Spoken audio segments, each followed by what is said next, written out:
بسم الله الرحمن الرحيم رب اشرح لي صدري ويسر لي أمري واحلل عقدة من لساني يفقهوا قولي. الحمد لله الذي شرفنا بحفلة الميلاد والصلاة والسلام على حبيبه قرة العين والفؤاد وعلى آله وأصحابه إلى أبد الآباد. أما بعد فأعوذ بالله من الشيطان الرجيم. بسم الله الرحمن الرحيم. يا أيها النبي إنا أرسلناك شاهدا صدق الله العظيم وصدق رسوله النبي الكريم الأمين. إن الله وملائكته يصلون على النبي يا أيها الذين آمنوا صلوا عليه وسلموا تسليما. الصلاة والسلام عليك يا سيدي يا رسول الله وعلى آلك وأصحابك يا حبيب اللہ. خشک شاخوں کو وہ تازہ گلاب دیتے ہیں، عہد پیری کو وہ پھر سے شباب دیتے ہیں. پڑھ لے درود غفلت نہ کر خدا کی قسم، تیرے سلام کا وہ اب بھی جواب دیتے ہیں.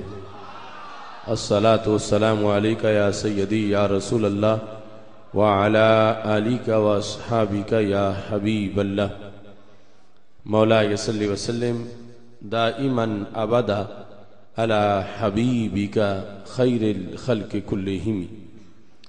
منزہ عن شریک فی محاسنہ فجوہر الحسن فیہ غیر منقاسم. یا اکرم الخلق مالی من الوذ به سواک عند حلول الحادث العممی. محمد تاج رسل اللہ قاتبۃ محمد صادق الاقوال والکلم. محمد ذکرہ روح لانفسنا محمد شکرہ فرد علی الامم. رب صلی وسلم دائما ابدا علی حبیبک خیر الخلق کلہم.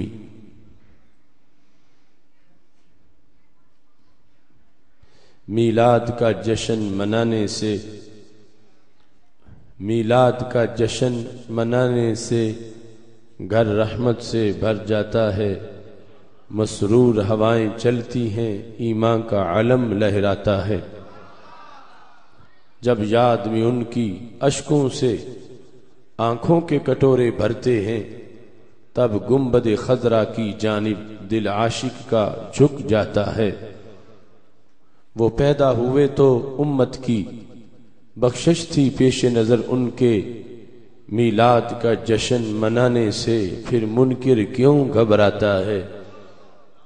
ہر ایک کو موت کی وادی میں بالآخر داخل ہونا ہے. میں اس کے مقدر پہ صدقے جو طیبہ میں مر جاتا ہے. کب تیرے نگر کی گلیوں میں پلکوں پہ خاک سجاؤں گا، اس فکر مسلسل کا شعلہ آصف کو اب تڑپاتا ہے.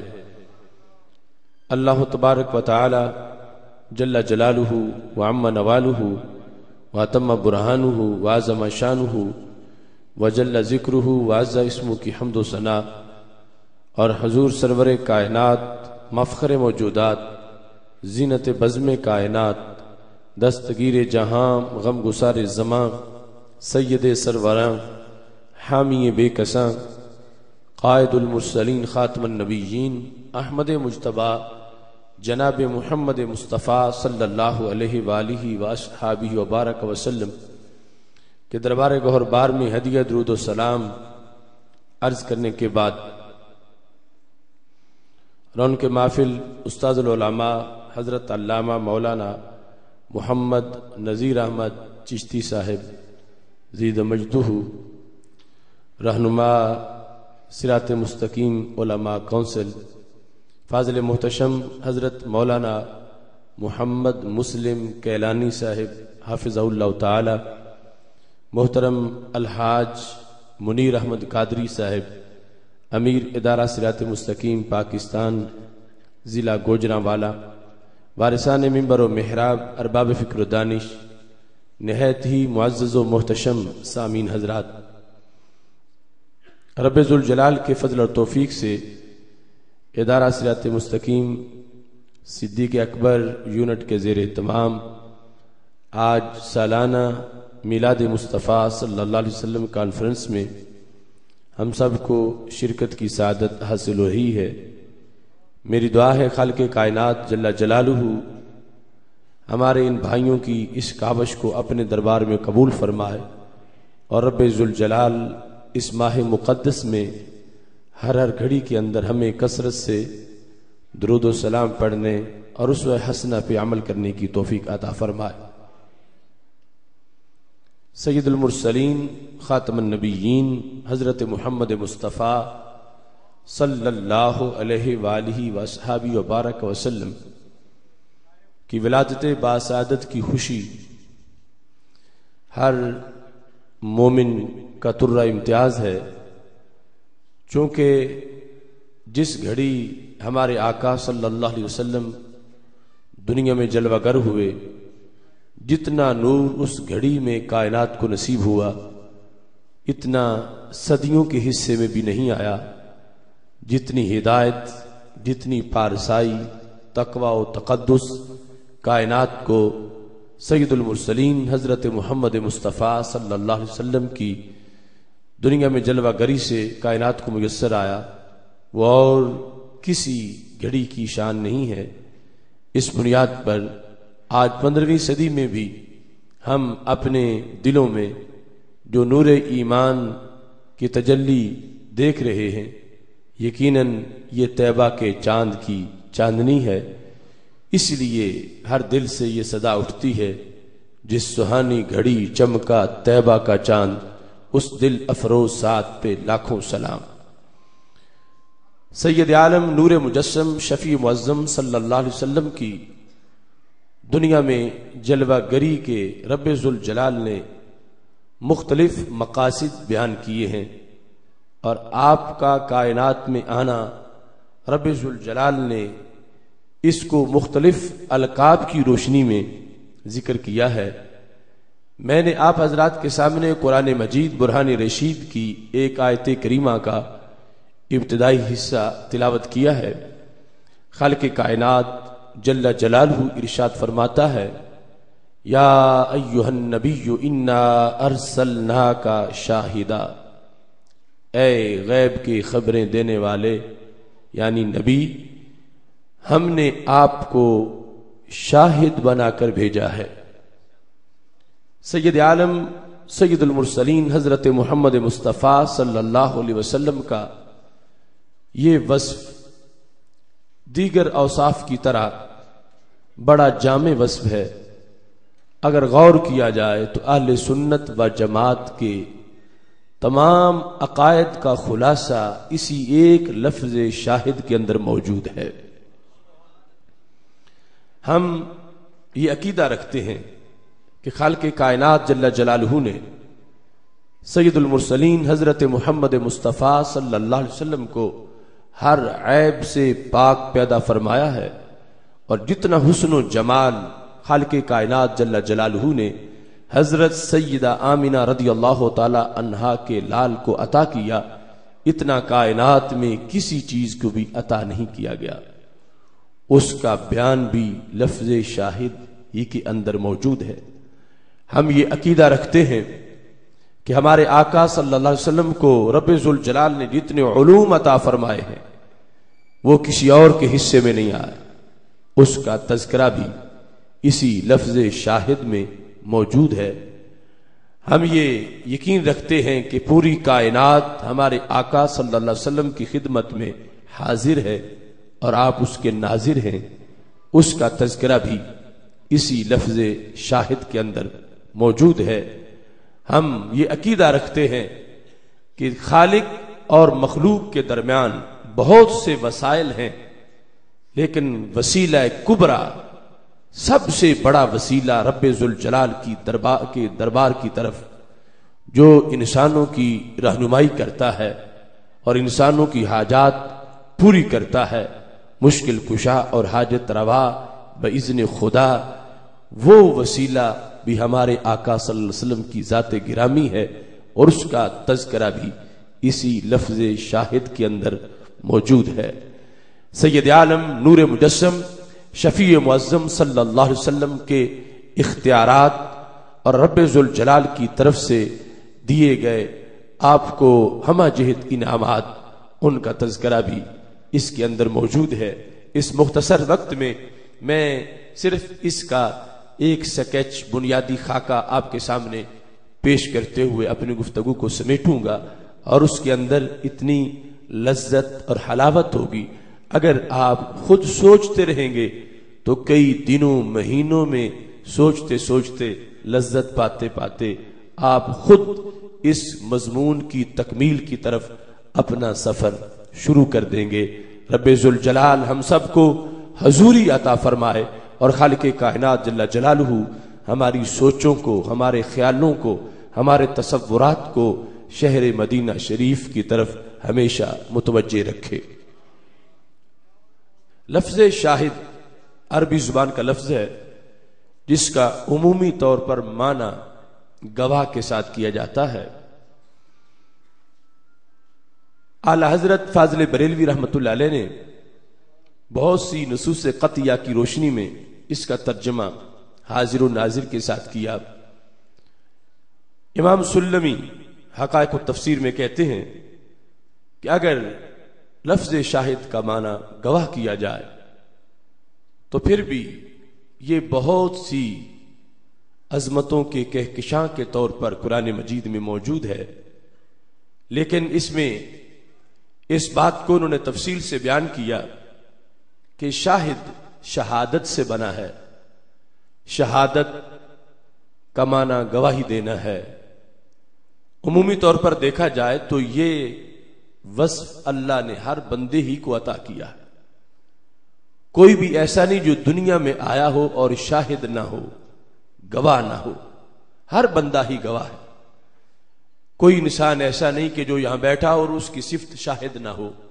میں آپ کا شاہد ہوں، آپ میرے شاہد ہیں، اور جب آپ اس جلسے میں نہیں تھے، آپ گھر میں تھے تو گھر کے شاہد تھے، رستے میں تھے تو رستے کے شاہد تھے۔ اب یہاں سے اٹھیں گے تو پھر واپس جائیں گے تو جس سے ملاقات ہوگی، جہاں سے گزرو گے آپ اس کے شاہد ہوں گے۔ تو شاہد ہر کوئی ہے۔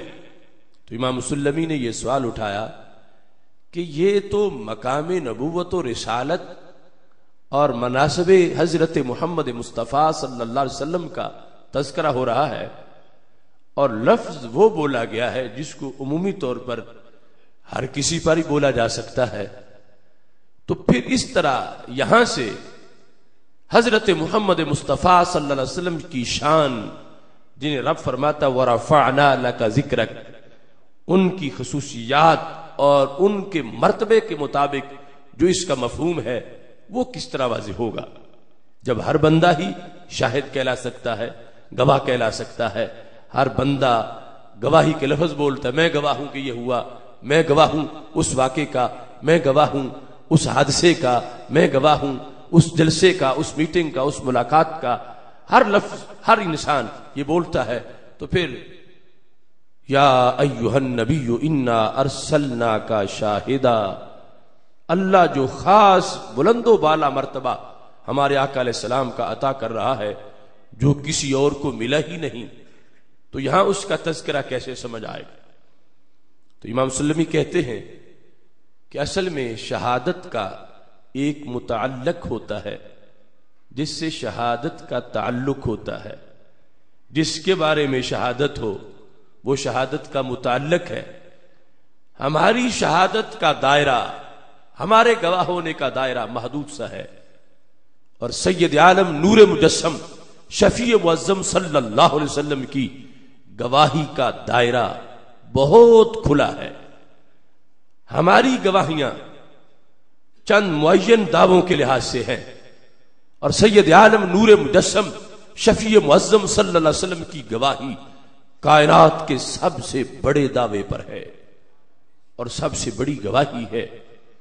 وہ کون سا دعویٰ، کون سی گواہی، اور کس قدر اس کی وسعتیں امام سلمی کہتے ہیں یا ایھا النبی انا ارسلناک شاہدا، اس کا معنی کیا ہے؟ اے شاہد لنا، اللہ فرماتا ہے اے نبی ہم نے تجھے اپنا گواہ بنایا ہے۔ رب ذوالجلال سید عالم نور مجسم شفیع معظم صلی اللہ علیہ وسلم کی گواہیوں کے جو دیگر شعبہ جات ہیں، ان سب سے بڑا شعبہ خالق کائنات جل جلالہ نے یہ آپ کو عطا کیا کہ اللہ کی ذات وہ ذات ہے جس کی ہر کسی کو تلاش ہے، تڑپ ہے، جستجو ہے، اس تک جانا چاہتا ہے، اسے دیکھنا چاہتا ہے، مگر وہ ذات ایسی ہے جسم سے پاک ہے، جہت سے پاک ہے، مکان سے پاک ہے، بحر و بر میں خشک و تر میں ہے تیرے جلوے عیاں، ہر جگہ رہتا ہے لیکن پھر بھی ہے تو لا مکان۔ سب سے زیادہ تلاش رب ذوالجلال کی ہے، اور اس کا تو جسم ہی نہیں، اس کی تو شکل ہی نہیں، اس کی تو جہت ہی نہیں، اس کی تو مکان ہی نہیں، تو پھر کیسے پتا چلے گا، کہاں سے ملے گا؟ تو خالق کائنات نے فرمایا محبوب ہم نے انسانیت کی مشکل کو حل کر دیا ہے کہ تمہارے چہرے کو اپنی ذات کا گواہ بنا دیا ہے۔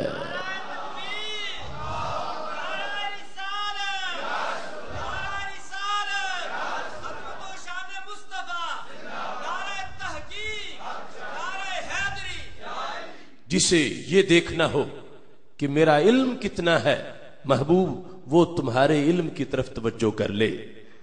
جسے یہ تلاش ہو میرا جمال کیسا ہے، محبوب وہ تمہارا جمال دیکھ لے۔ جسے یہ طلب ہے کہ میرا جلال کیسا ہے، محبوب وہ تمہارا جلال دیکھے۔ جس نے میری قوت دیکھنی ہو وہ تمہاری طاقت کو دیکھ لے۔ محبوب ہم نے تجھے اپنی ذات کا بھی گواہ بنایا ہے، صفات کا بھی گواہ بنایا ہے۔ اب یہاں سے یہ مطلب واضح ہوا کہ ہماری گواہی اور طرح کی، ان کی گواہی اور طرح کی، ہم اور معنی میں شاہد، وہ اور معنی میں شاہد۔ اللہ کی توحید سے بڑا مقدس کوئی دعویٰ نہیں ہے، اور میرے آقا علیہ السلام کے پیکر سے بڑی کوئی دلیل نہیں ہے۔ رب ذوالجلال نے اپنے اس دعوے پر جب لوگ پوچھ رہے تھے رحمان کون ہے، رحمان کا تعارف کیا ہے، رحمان کے اوصاف کیا ہیں، لوگوں کے لیے خالق کائنات جل جلالہ نے قرآن مجید برہان رشید میں کہیں یہ فرما دیا یا ایھا الناس قد جاءکم برہان من ربکم، اے لوگو تمہارے لیے تمہارے پاس اللہ کی طرف سے برہان آ گئی، دلیل، اللہ کا ایڈریس، اللہ کا پتہ، اللہ کے گواہ۔ اور اس انداز میں کہ سید عالم نور مجسم شفیع معظم صلی اللہ علیہ وسلم خود فرمانے لگے انا مرآت جمال الحق، میں اللہ کے حسن کا آئینہ ہوں، من رآنی فقد رأى الحق، جس نے مجھے دیکھا اس نے میرے رب کے جلووں کا دیدار کر لیا۔ اس بنیاد پر سید عالم نور مجسم شفیع معظم صلی اللہ علیہ وسلم کی ذات کا تذکرہ توحید کی دلیل کا بیان ہے۔ رسول اکرم صلی اللہ علیہ وسلم کی نعت پڑھنا دعوی توحید کی پختگی کا تذکرہ ہے۔ جس قدر دلیل مضبوط ہوتی ہے اس قدر دعویٰ مضبوط ہوتا ہے، اور اگر معاذ اللہ کوئی دلیل کی طرف عیب کی نسبت کرے تو پھر دعویٰ کمزور ہو جاتا ہے۔ آج اس معاشرے میں جن لوگوں کی سوچیں مقام نبوت اور رسالت کے لحاظ سے گدلی ہو گئی ہیں، میلی ہو گئی ہیں، عیب ڈھونڈتے ہیں، کمی تلاش کرتے ہیں، ایک عام سا انسان سمجھ کر ہمارے آقا صلی اللہ علیہ وسلم کی طرف سوچتے ہیں اور تلاش کرتے ہیں ایسی چیزوں کو جو وہاں ملتی نہیں عیوب کی، وہ لوگ دعوی توحید کو کمزور کرنا چاہتے ہیں، اور اہل سنت و جماعت جو محبوب علیہ السلام کو ہر عیب سے پاک مانتے ہیں یہ دعوی توحید کی مضبوطی کا بیان کرتے ہیں۔ نعرہ تکبیر، نعرہ رسالت، نعرہ رسالت، جشن عید میلاد النبی۔ اس انداز میں سید عالم نور مجسم شفیع معظم صلی اللہ علیہ وسلم جنہیں رب کا گواہ کرا گیا، جنہیں دیکھنے سے پتا چلے کہ رب کی قدرتیں کتنی ہیں، رب جمیل کتنا ہے، رب کا جمال کتنا ہے، تو ہمارے آقا علیہ الصلوۃ والسلام کے حسن کا پھر عالم کیا ہوگا۔ ویسے تو ففی کل ذرہ لہو شاہد یدل علی انہ واحد، ہر ذرے میں ہی دلیل ہے جس سے پتا چلتا ہے خدا ایک ہے، لیکن سب سے بڑی دلیل ہمارے آقا سرور کونین حضرت محمد مصطفیٰ صلی اللہ علیہ وسلم کا چہرہ پر نور ہے کہ اگر کوئی کافر ہو اور ہٹ دھرم اور ضدی نہ ہو، محبوب کے چہرے کو دیکھتا جائے، اسے اللہ کے ایک ہونے کا پتہ چل جاتا ہے۔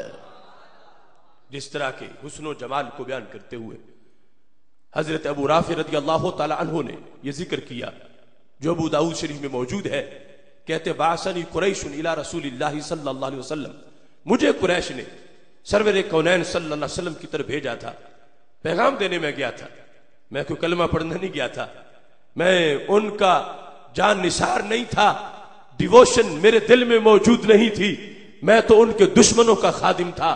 کہتے ہیں جب میں پہنچا ابھی میں نے درختوں کو جھکتے نہیں دیکھا، پتھروں کو کلمہ پڑھتے نہیں دیکھا، صرف میں نے ان کا خاموش چہرہ دیکھا۔ کہتے لما رأیتہ، جب میں نے رب کے گواہ کو دیکھا، جب میں نے رب کی دلیل کو پڑھا، جب میں نے رسول اکرم صلی اللہ علیہ وسلم کا چہرہ دیکھا، ابھی درس قرآن نہیں سنا، حدیث کا بیان نہیں سنا۔ ابو رافع کہتے ہیں لما رأیتہ القی فی قلبی الاسلام، جو ہی میری آنکھیں ان کا دیدار کرتی رہ گئیں، میرا دل ان کا اقرار کرتا گیا، میں نے تسلیم کر لیا کہ خدا ایک ہے، میں نے تسلیم کر لیا کہ حضرت محمد مصطفیٰ صلی اللہ علیہ وسلم اللہ کے رسول ہیں۔ آپ کو بے عیب ماننے والا رب کی توحید سے دور نہیں رہ سکا۔ پاک محبوب علیہ الصلوۃ والسلام کے حسن و جمال کو جس شخص نے ہٹ دھرمی چھوڑ کے دیکھا ہے، رب ذوالجلال نے اسے اپنے دربار کا قرب عطا فرما دیا ہے۔ حضرت عبداللہ بن سلام رضی اللہ تعالیٰ عنہ اسی مضمون کو بیان کرتے ہوئے کہتے ہیں یہودی تھے اور کٹر یہودی تھے، یہودیوں کے سکالر تھے۔ جامع ترمذی میں حدیث شریف موجود ہے، کہتے ہیں قادم النبی صلی اللہ علیہ وسلم المدینہ جئت فلما تبینت وجہہ عرفت ان وجہہ لیس بوجہ کذاب، کہ مدینہ شریف جب سرور کونین صلی اللہ علیہ وسلم تشریف لا، کہتے ہیں میں مدینہ شریف میں رہتا تھا، پہلے کبھی دیکھا نہیں تھا، میں حاضر خدمت ہو گیا، میں کلمہ پڑھنے نہیں آیا تھا، میں تو اپنے دین کا مناظر تھا، یعنی ان کے خیال میں یہی تھا کہ جا کے ملاقات کروں، پتہ چلے گا بولتے کیسے ہیں، علم کتنا ہے، مناظرہ ہوگا، مجھے پہلے کچھ اندازہ تو ہونا چاہیے، یہ نیا دین لائے، میں پرانے دین کا سکالر ہوں۔ کہتے ہیں جی تو میں آ گیا، فلما تبینت وجہہ، جب میں نے پوری نگاہیں کھول کے ان کا مقدس چہرہ دیکھا، عرفت، معرفت دل میں آ گئی، دیدار آنکھوں نے کیا، معرفت دل میں آئی، ان وجہہ لیس بوجہ کذاب، کہ اتنا پرنور چہرہ کسی جھوٹے انسان کا نہیں ہو سکتا۔ تو سید عالم نور مجسم شفیع معظم صلی اللہ علیہ وسلم کا نورانی چہرہ دیکھتے ہی حضرت عبداللہ بن سلام کی یہودیت دم توڑ گئی، اور انہوں نے ہمارے آقا صلی اللہ علیہ وسلم کا کلمہ اپنے دل اور اپنے دماغ سے سمجھ کر پڑھ لیا۔ اس بنیاد پر سید عالم نور مجسم شفیع معظم صلی اللہ علیہ وسلم کے حسن و جمال کے تذکرے جو ہم ثناخوانی میں کرتے ہیں، نعت شریف میں کرتے ہیں، تو اسے کوئی فضول نہ سمجھے، یہ سبجیکٹ مونوتھیزم اور توحید کا ہے کہ چونکہ جن لوگوں کو قرب رسالت ملا انہیں ہی رب کے ایک ہونے کا پتہ چلا، اور جن لوگوں نے سید عالم نور مجسم شفیع معظم صلی اللہ علیہ وسلم کو بے عیب مانا، انہوں نے خدا کو بالیقین تسلیم کر لیا، اور جن کے دماغ میں فطور تھا اور معاذ اللہ عیبوں کی باتیں کرتے تھے، الزام گھڑتے تھے، انہیں رب اللہ کے ایک ہونے کا کبھی بھی پتہ نہ چل سکا۔ سید عالم نور مجسم شفیع معظم صلی اللہ علیہ وسلم کے حسن و جمال کا تذکرہ جو اہل سنت کے حصے میں آیا ہے، یہ بھی ازل سے اللہ نے ہم پہ خاص فضل فرمایا ہے۔ اس سلسلہ میں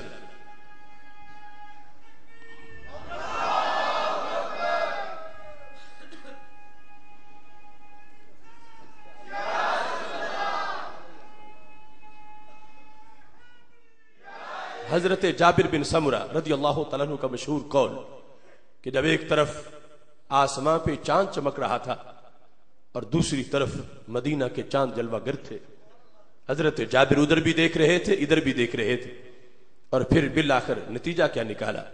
فَلَهُ عِنْدِي أَحْسَنُ مِنَ الْقَمَرِ، بالیقین میرے آقا صلی اللہ علیہ وسلم چاند سے کہیں زیادہ خوبصورت ہے۔ حضرت امام ترمذی نے شمائل ترمذی کے اندر اس کو ذکر کیا، اور ملا علی قاری نے جمع الوسائل شرح شمائل کے اندر اس کی تفصیل کی کہ یہ جو حضرت جابر بن سمرہ رضی اللہ تعالیٰ عنہ رسول اکرم نور مجسم شفیع معظم صلی اللہ علیہ وسلم کہ حسن و جمال کو بیان کرتے ہوئے چاند سے بھی ترجیح دے رہے ہیں، اور چاند سے آپ کے حسن کو کہیں انوکھے انداز کا بیان کر رہے ہیں، تو فرمانے لگے یہ کوئی حضرت جابر رضی اللہ تعالی عنہ کا جذباتی نعرہ نہیں تھا، بلکہ حقائق پر مبنی ہے، یہ حقیقت ہے، اس کی کئی دلیلیں ہیں۔ کیا دلیلیں ہیں؟ حضرت ملا علی قاری رحمہ اللہ تعالی کہتے ہیں لِأَنَّ نُورَهُ ظَاهِرٌ فی الآفاق والانفس، ایک چاند کی روشنی ہے اور ایک مدینہ کے چاند کی روشنی ہے۔ کہتے ہیں وہ جو آسمان کا چاند ہے وہ آفاق تو روشن کرتا ہے، مگر کسی دل میں داخل اس کی روشنی نہیں ہو سکتی۔ آج تک آسمانوں کے چاند کی چاندنی نے کسی دل کو روشن نہیں کیا۔ ملا علی قاری کہتے ہیں حضرت جابر جو کہہ رہے تھے کہ آسمان کے چاند پر مدینہ کے چاند کو برتری حاصل ہے، یہ کہیں زیادہ خوبصورت ہے، تو وجہ یہ ہے کہ آسمان کا چاند صرف آفاق کو روشن کرتا ہے، مدینہ شریف کے چاند آفاق کو بھی روشن کرتے ہیں، عشاق کو بھی روشن کرتے ہیں۔ ظاہر فی الآفاق والانفس، دل دریا سمندروں ڈونگے، ان دلوں میں جو کفر بھرا ہو تو مدینے کے چاند کی ایک تجلی کفر ختم کر دیتی ہے۔ الف لام را کتاب انزلناہ الیک لتخرج الناس من الظلمات الی النور، اللہ فرماتا ہے محبوب ہم نے آپ پر قرآن نازل اس لیے کیا ہے تاکہ آپ نکالیں، قرآن ڈائریکٹ نہیں نکالے گا، قرآن آپ پہ نازل کیا، آگے ظلمت میں ڈوبے ہوئے لوگوں کو نکال کے نور دینا محبوب یہ تمہارا کام ہے۔ لتخرج الناس، تاکہ آپ نکالے لوگوں کو من الظلمات الی النور۔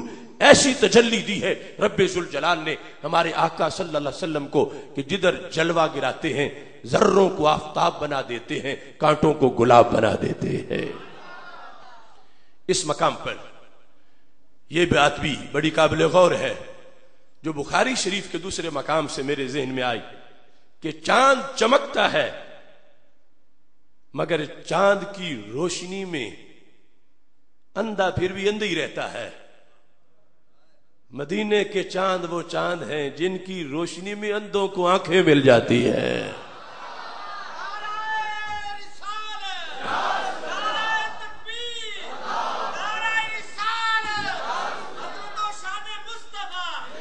یہ کوئی مبالغہ نہیں، بخاری شریف میں یہ صحابہ کی نعت کا حصہ ہے جہاں صدارت میرے آقا علیہ السلام خود فرما رہے تھے اور حضرت عبداللہ بن رواحہ رضی اللہ تعالیٰ عنہ نعت پڑھ رہے تھے اور حضرت ابو ہریرہ روایت کر رہے تھے، اور امام بخاری اپنی ساری شرائط سے اس کو پاس کر کے بخاری میں درج کر رہے تھے۔ وہ نعت شریف جس میں صحابہ کہتے ہیں وفینا رسول اللہ یتلو کتابہ اذا انشق معروف من الفجر ساطع ارانا الہدی بعد العما فقلوبنا به موقنات انما قال واقع۔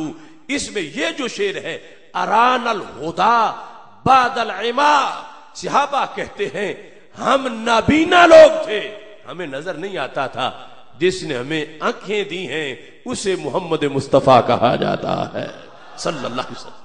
یہ صحابہ کا عقیدہ بخاری شریف میں، اران الہدی، انہوں نے ہمیں ہدایت دی، ہدایت دکھا دی بعد العما، بعد اس کے کہ ہم اندھے پن میں گرے ہوئے تھے، ہم اندھے تھے، نابینا تھے، ہمیں کچھ نظر نہیں آتا تھا، تو کروڑوں چاند مل جائیں ایک نابینے کو بھی آنکھیں نہیں دے سکتے، اور پھر وہ جس کی آنکھیں صحیح ہونے کے باوجود نابینا ہو اس کو تو آنکھیں دینا مزید مشکل کام ہے. تو صحابہ کہتے ہیں آنکھیں تھیں مگر حق دیکھنے والا نور نہ تھا.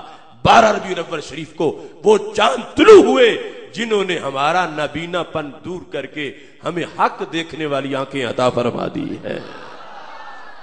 تو یہ چاند مدینہ شریف کے حضرت جابر بن سمرہ رضی اللہ تعالیٰ عنہ کہتے ہیں کہ میرے آقا صلی اللہ علیہ وسلم کا حسن و جمال چاند سے کہیں زیادہ ہے. چاند چمکتا ہے، اس کی روشنی کسی نابینا کو آنکھیں نہیں دیتی مگر میرے محبوب کی روشنی نابینا کو آنکھیں دے دیتی ہے. اور اس پر مزید مولا علی قاری یہ فرماتے ہیں لِأَنَّ نُورَ وَجْهِهِ ذَاتِيٌّ لَا يَنْفَكُّ عَنْهُ. کہتے ہیں چاند کی روشنی کیا ہے؟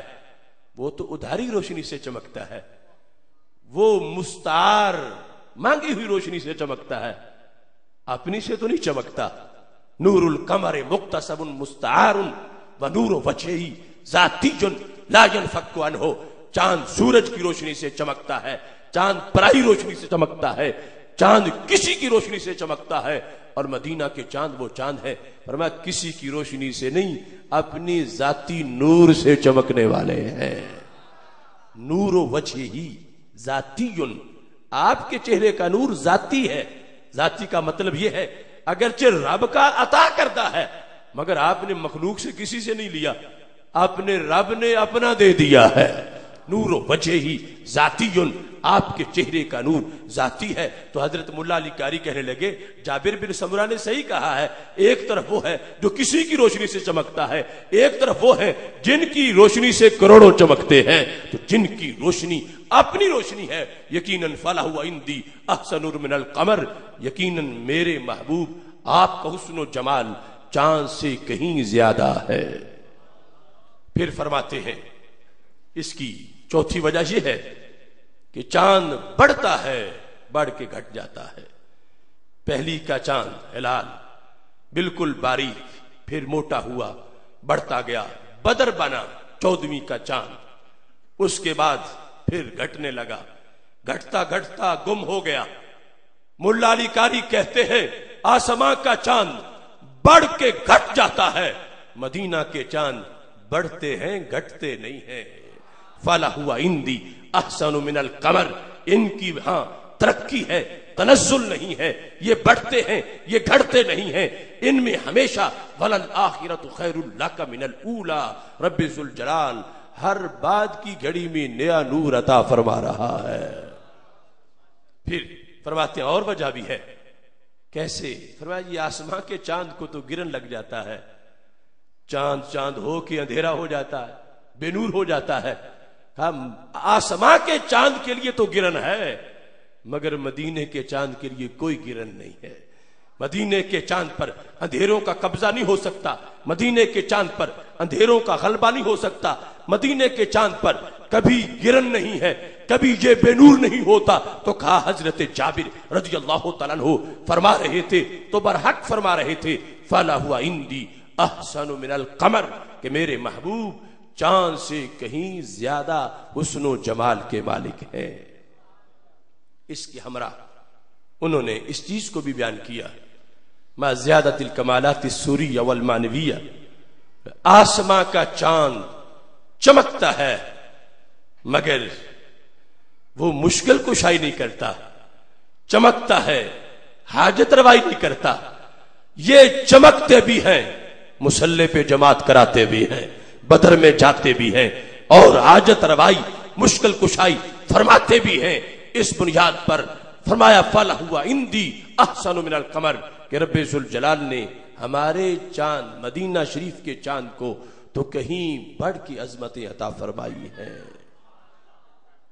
اس بنیاد پر حضرت عبداللہ بن عمر رضی اللہ تعالیٰ عنہ سے جب کسی نے ہمارے آقا صلی اللہ علیہ وسلم کے حسن و جمال کے بارے میں پوچھا تو کہنے لگے رأیت رسول اللہ صلی اللہ علیہ وسلم بعینی ہاتین.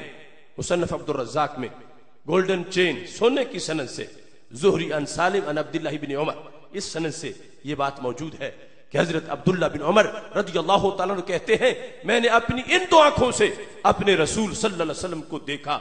میں بعد والوں تمہیں بتاؤں کہ ہمارے آقا علیہ الصلوۃ والسلام کا حسن و جمال کیسا ہے. کہتے ہیں کانا نورا، وہ تو نور ہیں. کتنا نور ہیں؟ صرف دانت مبارک نور، صرف ناک مبارک نور، صرف رخسار مبارک نور. کہتے ہیں کانا نورن کلہ، سر کی چوٹی سے لے کر قدم کے ناخن تک نور ہی نور.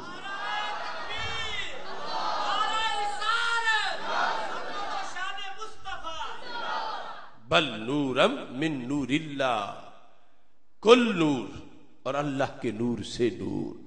نورم من نور اللہ، یہ بھی حضرت عبداللہ بن عمر رضی اللہ تعالیٰ عنہ واضح فرما رہے تھے کہ اللہ کا نور جب منعکس ہوا تو کائنات میں سب سے پہلی جو چیز پیدا ہوئی وہ ہمارے آقا علیہ الصلوۃ والسلام کا نور ہے.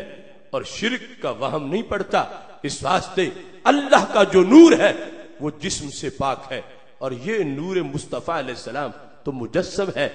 ادھر نور رب ذوالجلال کا جو ہے وہ پیدا شدہ نہیں، مخلوق نہیں، وہ تو خالق ہے. اور ہمارے آقا علیہ السلام کا نور مخلوق ہے جسے پیدا کیا گیا.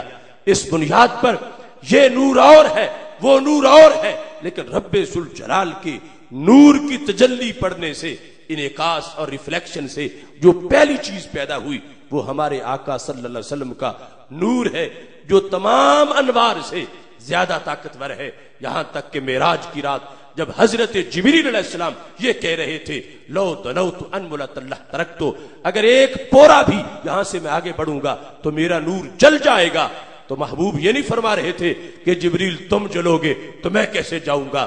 فرمایا حل لک من حاجہ، جبریل کام بتاؤ تمہارا ہو، جو کام وہ بھی کرا کے آؤں گا. اور پھر مسکراتے ہوئے واپس آئے.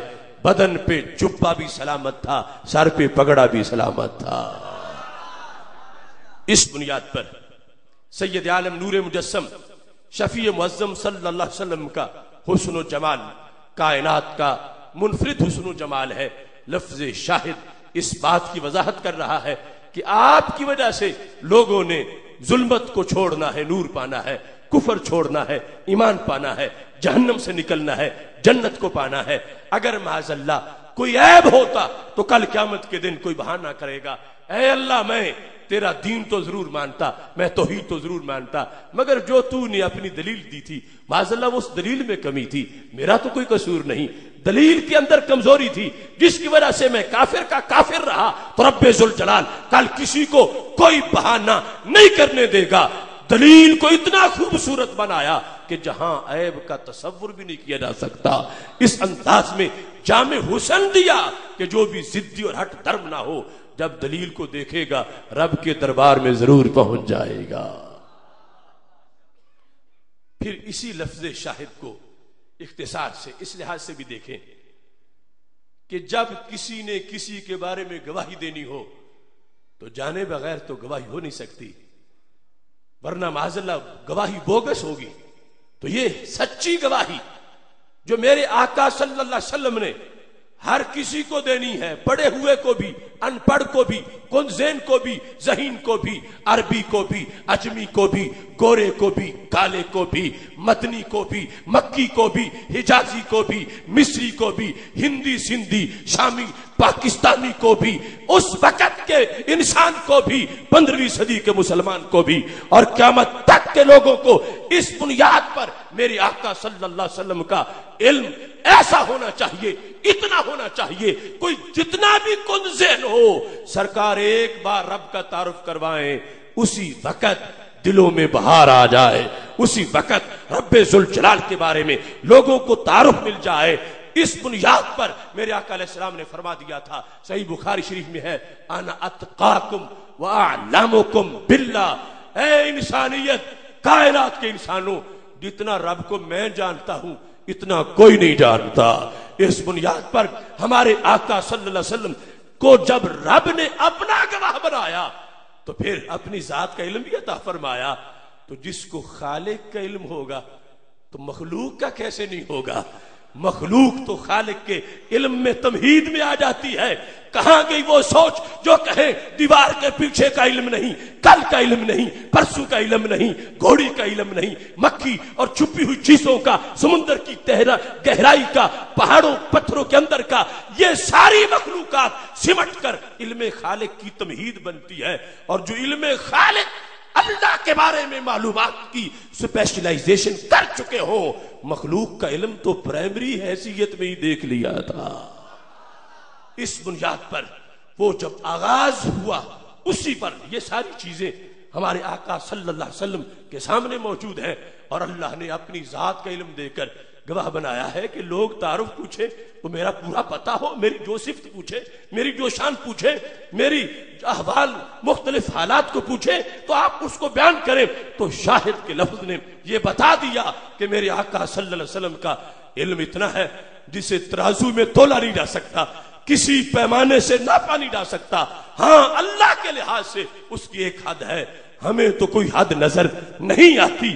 اتنا علم رب ذوالجلال نے لفظ شاہد کے اندر ہمارے محبوب علیہ السلام کا بیان فرما دیا ہے. اس بنیاد پر جب ہمارے آقا علیہ السلام کا وصال ہوا تو تفسیر ابن کثیر میں موجود ہے, سارے صحابہ غم زدہ بیٹھے تھے. کوئی کہتا تھا کہ مل جاؤ ماوا تشریف لے گئے, کوئی کہتا تھا آنکھوں کا نور اور دل کا سرور ہم سے جدا ہو گئے, کوئی کہتا تھا والشمس والضحیٰ دنیا سے تشریف لے گئے. حضرت ابو ذر غفاری کہتے ہیں سارے آؤ مل کے ایک جملہ تیار کر لیں, کون تشریف لے گئے دنیا سے؟ کہتے ہیں ترکنا رسول اللہ صلی اللہ علیہ وسلم وما طائر یقلب جناحیہ فی الہوا الا وہو یذکر لنا علما منہ. وہ علم والے آقا ہم سے تشریف لے گئے. اگر دنیا کے کسی کونے میں کوئی پرندہ اڑنے کے لیے پر بھی کھولتا تھا ہمارے نبی اس کی بھی خبر دے دیتے تھے. تارکنا ہمیں چھوڑ گئے. صحابہ بیٹھ کے تذکرے کر رہے ہیں, اتنا علم ان کو رب ذوالجلال نے دیا تھا مخلوقات کی ہر طبقے کا. یہاں تک کہ چھوٹا سا واقعہ ہے کہ دنیا میں کہیں پرندہ کو اڑنے لگا ہے, یہ بھی ان کی آنکھ سے نہیں چھپ سکتا تھا, چاہتے تو اس کی بھی خبر دے سکتے تھے. تو جو پرندے کی خبر دیں عاشق زندہ کی خبر کیوں نہ دیں؟ اور جو پرندے کے بارے میں مطلع ہو اپنے عاشقوں کے بارے میں مطلع کیسے نہ ہو؟ جو طبرانی کی موجم اوس میں لکھا ہے کہ جب وفد عبد القیس چلا حجر سے قائدۃ الیمن سے اور قریب پہنچا, کئی دنوں کا سفر کر کے مدینہ شریف کے, حضرت انس بن مالک رضی اللہ تعالیٰ عنہ کہتے ہیں ہمارے آقا علیہ السلام نے آنے سے پہلے خبر دے دی, اتاکم وفد عبد القیس خیر اہل المشرق. صحابہ وفد عبد القیس آ گیا. وہ وفد عبد القیس اہل مشرق میں ایمان کی گاڑی میں سب سے پہلے سوار ہو گیا ہے. مدینہ شریف سے ہم بھی مشرق میں, یمن کا بیکات یلملم ہمارا بھی, فرما مشرق قیامت تک میرے غلام پیدا ہوں گے. لیکن یہ وفد عبد القیس والے نمبر لے گئے ہیں, بازی لے گئے. اتاکم وفد عبد القیس خیر اہل المشرق, مشرق کے لوگوں میں سے اچھے لوگ. جب وہ وفد آ گیا میرے آقا علیہ السلام کی حاضر خدمت ہوئے, سامنے بیٹھے, ان سے بہت سی باتیں ہوئیں, بہت کچھ ان کو بتایا گیا. چلتے چلتے یہ چیز بھی سامنے آ گئی, اس لیے اس کو ذکر کرنا چاہتا ہوں ان کے مسئلے پر.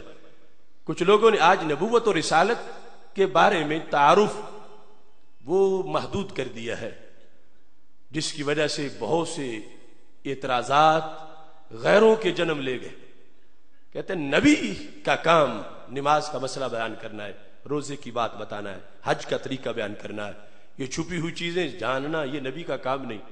حالانکہ نبی کا اگر معنی دیکھا جائے, گزشتہ سے پیوستہ جمعہ ہم نے نبی کے معنی و مفہوم پر پڑھایا, تو اس نبی کے معنی میں یہ نبی ہوتا ہی وہ ہے کہ جو سارے چھپے ہوئے راز کھول کے بیان کر دیتا ہے. اب وفد عبد القیس بیٹھا ہے. حضرت انس بن مالک رضی اللہ تعالیٰ عنہ کہتے ہیں ہمارے آقا علیہ السلام نے عجیب موضوع چھیڑ دیا. کیا؟ ثمرۃ تدعونہا کذا و کذا, تمہارے علاقے میں ایک پھل ہوتا ہے جس کا تم یہ نام بولتے ہو.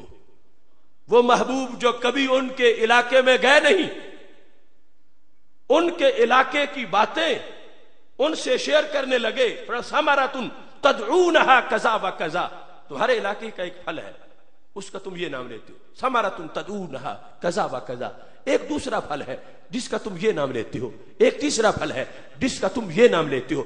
پھر نام بتانے کے ساتھ ساتھ حضرت انس کہتے ہیں عجیب انداز تھا، حتی وصف الوان ثمراتہم جمیعا، یہاں تک کہ محبوب علیہ السلام نے نام ہی نہیں بتائے، ساتھ ان کے پھلوں کے رنگ بھی بیان کیے کہ تمہارا ایک پھل یہ ہے جس کا رنگ یہ ہے، نام یہ ہے، پھر ایک دوسرا پھل ہے، رنگ یہ ہے، نام یہ ہے. یعنی بڑے پھل، چھوٹے، بیریوں کے بیر اور توتوں کے توت، ہر چیز، سب جتنے بھی پھل تھے اس علاقے کے، میرے آقا علیہ الصلوۃ والسلام نے ان کے نام بھی لیے، رنگ بھی بیان کیے. اب وہ طبقہ جو کہتا ہے کہ نبی کا کام ہی صرف نماز روزے کے مسئلے بیان کرنا ہے، تو یہ پھلوں کے تذکرے، پھلوں کے رنگ اور پھلوں کے نام، یہ بیان کرنے کا مقصد کیا تھا؟ اور یقیناً بے فائدہ نہیں، بڑا فائدہ تھا. ابھی اگلے جملے سے وہ فائدہ ظاہر ہو رہا ہے کہ جب میرے آقا علیہ السلام نے سارے پھلوں کا نام لیا، وہ نئے آنے والے لوگ بڑے شوق سے، تعجب سے سن بھی رہے تھے، دیکھ بھی رہے تھے. ایک بول پڑا، فداک ابی و امی یا رسول اللہ صلی اللہ علیہ وسلم لو کنت ولدت فی جوف حجر ما کنت بعلم منک السا. خلاصہ یہ ہے محبوب، اگر آپ ہمارے ایریے میں پیدا ہوتے جہاں کہ ہم آئے ہیں ہزاروں میل کا سفر کر کے، اگر آپ وہاں پیدا ہوتے تو ہمارا یقین ہے کہ پھر بھی آپ جو بیان کر رہے ہیں، اتنا بیان کر رہے ہیں کہ اس میں اضافہ نہ ہو سکتا. دوسرا ترجمہ یہ بنتا ہے ہمارے ماحول کا وہاں پیدا ہونے والا بندہ اتنا نہیں جانتا محبوب جتنا آپ یہاں بیٹھ کے جان رہے ہو، بیان کر رہے ہو، اتنا بیان کر رہے ہو. پھر اشہد انک رسول اللہ، نعرہ رسالت لگ گیا، میں گواہی دیتا ہوں آپ اللہ کے رسول صلی اللہ علیہ وسلم ہیں. حکمت ظاہر ہوئی پھلوں کا نام لینے میں، پھلوں کا وصف بیان کرنے میں. کیا ظاہر ہوا؟ نعرہ رسالت لگا. نعرہ رسالت یمن کے باشندوں نے مدینہ شریف میں کیوں لگایا؟ کیا چیز بیان ہوئی؟ واقع کیا تھا؟ پس منظر کیا تھا؟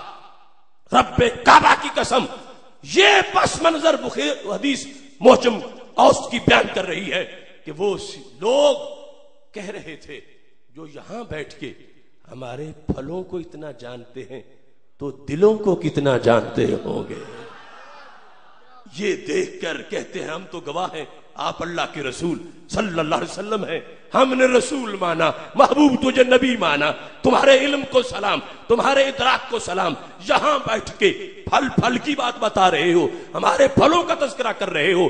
جس چیز کو سن کر یمن کے لوگ مسجد نبوی میں نعرہ لگا رہے تھے، اسی کو سن کر اہل سنت کے افراد گوجرانوالہ میں بیٹھے نعرے لگا رہے ہیں. نعرے تکبیر، نعرے رسالت، نعرے رسالت، سیدی مرشدی، سیدی مرشدی، غلام ہے، غلام ہے. مفکر اسلام جناب ڈاکٹر اشرف اسد جلالی صاحب. محتشم سامعین حضرات، گواہ، رب کا گواہ، رب کی دلیل، رب کا پتہ، رب کی دلیل گواہ ہے تب کہ رب کا علم سب سے زیادہ جانتے ہیں. اور جب رب کا علم ہے تو ہو ہی نہیں سکتا کہ مخلوق کا نہ ہو. تو مخلوق کا علم تو اس علم کی تمہید میں مکمل ہو گیا. اس بنیاد پر جو عقیدہ لفظ شاہد کے معنوں کو بیان کر سکے، افورڈ کر سکے، اے سنی وہ تیرا عقیدہ ہے. دوسروں کا لفظ شاہد کا معنی حاضر ناظر سے ویسے بھاگے تو گواہ بھی پورا کر کے دکھائیں. خدا کی قسم جو حاضر و ناظر کا لفظ اس شاہد کے معنی میں نہ بولے اور گواہ کہے، تو میں کہوں گا جس نے معنی گواہ کرنا ہے اس نے بھی ہمارے عقیدے کی واہ واہ کرنا ہے، اسے بولنا پڑے گا کہ گواہ میں سے تو نہیں بنتا، گواہ رب کا گواہ، گواہ سچا گواہ، گواہ پختہ گواہ، گواہ امانت اور دیانت سے بھرا ہوا گواہ، جس وقت یہ مانا اپنے تقاضے مانگے گا تو تب پورے ہو سکیں گے جب سینے میں عقیدہ اہل سنت کا موجود ہوگا۔ اور وسیلے کا مطلب بھی ثابت ہوا۔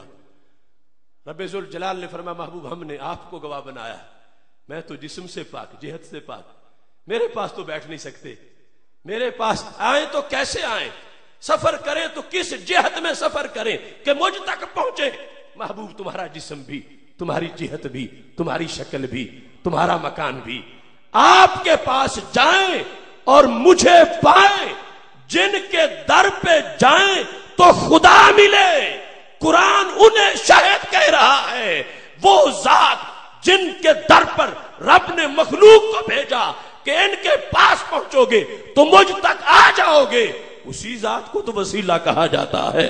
اس بنیاد پر در رسول اللہ علیہ السلام پر پوری کائنات کو بھیجنے والا خود رب ذوالجلال ہے کہ یہ میرے گواہ ہیں، میرا پتہ کرنا ہے، ان کے بغیر نہیں ملے گا، ان کے پاس جاؤ گے، ادھر پہنچتے ہی میرے دربار میں رسائی ہو جائے گی۔ اس واسطے توسل اور وسیلے کا مفہوم وہ بھی لفظ شاہد نے واضح کر دیا، پورا کر دیا۔ اور پھر جب کوئی ایسی ذات جنہیں اتنا رب ذوالجلال نے منصب دیا اور پاس اختیار ہی نہ ہو، پاس اقتدار ہی نہ ہو، پاس طاقت ہی نہ ہو، پاس ویلیو ہی نہ ہو، تو معاذ اللہ اس لفظ کے تقاضے پھر پورے کیسے ہو سکیں گے؟ لفظ شاہد اس بنیاد پر اہل سنت و جماعت کے تمام عقائد کا خلاصہ بیان کر رہا ہے۔ اس سے پتہ چلے گا، عام بندہ بولے گا، وہ کہے گا ہم نے آپ کو گواہ بنایا، یہیں بات ختم کر دے گا، اس کے عقیدے کی آگے جڑے ہی نہیں کہ اس مفہوم کی ٹہنیوں کا بوجھ سنبھال سکے۔ مبارک ہو سنی، تیرے عقیدے میں اتنی وسعت ہے کہ لفظ شاہد کے ہر معنی کی لذت تو محسوس کرتا رہے گا۔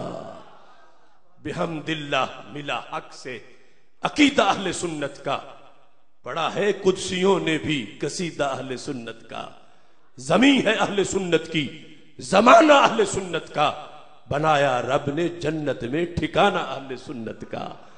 زبان مصطفیٰ سے یہ ملا ہم کو لقب واضح، عطائے مصطفیٰ ہے آب و دانہ اہل سنت کا۔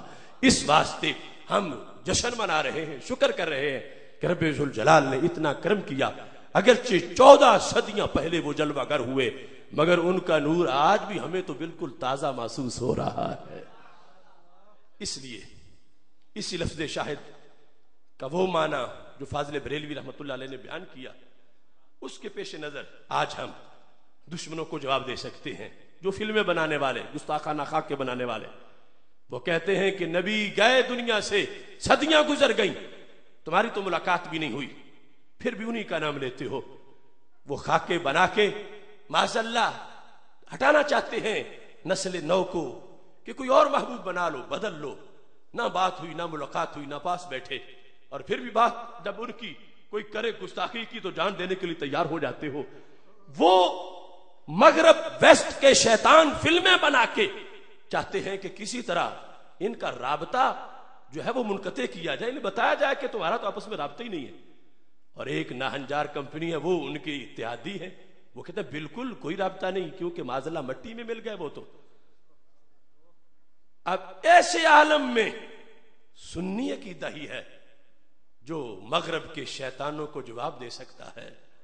لفظ شاہد جب رب نے اس وقت کے لوگوں کے لیے تو نہیں بنایا، ہمارے آقا علیہ السلام کو شاہد اللہ نے ہمیشہ کے لیے بنایا، آج کے مومن کے لیے بھی اللہ نے ان کو شاہد بنایا، تو پھر عقیدہ ہے وہ زندہ ہے، تابندہ ہے، قبر میں حیات حسی حقیقی دنیاوی کے ساتھ جسمانی حیات حسی حقیقی جسمانی کے ساتھ موجود ہیں۔ تو لفظ شاہد نے ہی حیات النبی صلی اللہ علیہ وسلم کے مسئلے کو بھی واضح کر دیا۔ ہمارا رابطہ ہے کیسے؟ ہم بیٹھے یہاں ہیں لیکن سرکار کی نگاہ اس وقت بھی دیکھ رہی تھی، آج بھی ہمیں دیکھ رہی ہے۔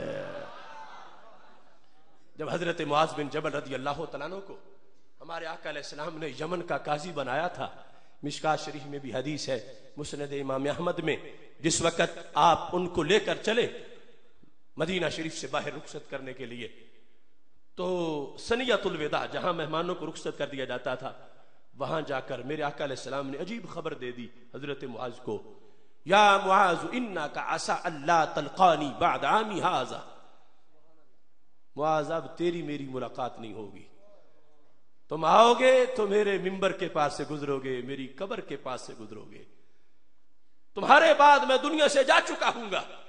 فبکا معاذ جشع، حضرت معاذ نے تو زور زور سے رونا شروع کر دیا کہ میں تو بڑی مشکل سے چند دنوں کے لیے جا رہا تھا، آپ کا حکم مانا کہ میں جاؤں گا پھر آ جاؤں گا، جلدی حاضری ہو جائے گی، اور اگر ایسا ہے تو پھر میں کیسے جاؤں۔ جب وہ روئے تو اتنی دلدوز آہیں تھیں، ہمارے آقا علیہ السلام کی آنکھوں میں بھی آنسو آ گئے، آپ نے چہرہ مدینہ شریف کی طرف پھیر لیا کہ معاذ میرے آنسو دیکھ لیے گا تو پھر جائے گا کیسے۔ حضرت معاذ رضی اللہ تعالیٰ عنہ کو سہارا دینے کے لیے، حوصلہ دینے کے لیے میرے آقا علیہ السلام نے ایک جملہ بولا، قیامت تک کے عاشقوں کو سہارا مل گیا۔ وہ کیا جملہ تھا؟ رب وہ اور ہیں جو دور ہو کے دور رہتے ہیں، معاذ جاؤ، ان اول الناس بی المتقون من کانو حیثو کانو، فرمایا پوری کائنات میں ایک ہے من، ایک ہے حیثو، من ہے شخصیات کے لیے، حیثو ہے مختلف مکانوں شہروں دیہاتوں کے لحاظ سے، من کانو حیثو کانو، جو بھی ہو جہاں بھی ہو، عربی ہو اجمی ہو مکی ہو مدنی ہو عراقی ہو ایرانی ہو، جو بھی ہو، چھوٹا ہو بڑا ہو گورا ہو کالا ہو، پہلی صدی کا ہو 15ویں صدی کا ہو، حیثو کانو جہاں بھی ہو، مدینہ شریف میں ہو یا گوجرانوالا میں ہو، من کانو حیثو کانو جو بھی ہو جہاں بھی ہو، ان اول الناس بی المتقون، جس کو تقوی کی دولت نصیب ہے جہاں بھی ہے میرے قریب ہے۔ معاذ دور تو اور ہوتے ہیں، تم مجھ سے دور نہیں ہو، یمن جا کے بھی تم دور نہیں ہو، یمن جا کر بھی تمہیں میرا قرب محسوس ہوگا۔ شاہد کے حاضر و ناظر والے معنی کو میرے آقا علیہ السلام نے کس انداز میں خود واضح فرما دیا کہ تم گھبراؤ نہیں، یمن دور بڑا ہے، کیونکہ میرے لحاظ سے تو یمن دور کوئی نہیں، اپنی مناسبت تم نے پیدا کرنی ہے، تمہیں میرے قرب کا احساس ہو، یہ تمہارے اندر ایسی اہلیت ہونی چاہیے۔ اور فرمایا صرف تمہاری بات نہیں کر رہا، من کانو حیثو کانو، جو بھی ہو جہاں بھی ہو، جس صدی کا ہو جس جگہ کا ہو، جس کو یہ میرے عشق کی دولت نصیب ہے وہ جہاں بھی ہے میرے قریب ہے۔ اس بنیاد پر رب ذوالجلال کا کروڑوں بار شکر ہے کہ خالق کائنات جل جلالہ نے ہمیں سید المرسلین حضرت محمد مصطفیٰ صلی اللہ علیہ وسلم کی سچی اور سچی غلامی کا پٹا عطا کیا ہے، اور اسی بنیاد پر آج ذمہ داری ہمارے کندھوں پہ ہے۔ نفرتوں کا کتاب پڑھ کے محبتوں کا نصاب لکھنا بڑا کٹھن ہے، خزاں کے ماتھے پہ داستان گلاب لکھنا۔ جنہوں نے گستاخی پڑھی ہو، گستاخی لکھی ہو، گستاخی سونگی ہو، گستاخی چاٹی ہو، وہ ادب کہاں سے پڑھا سکیں، ادب کہاں سے لا سکیں۔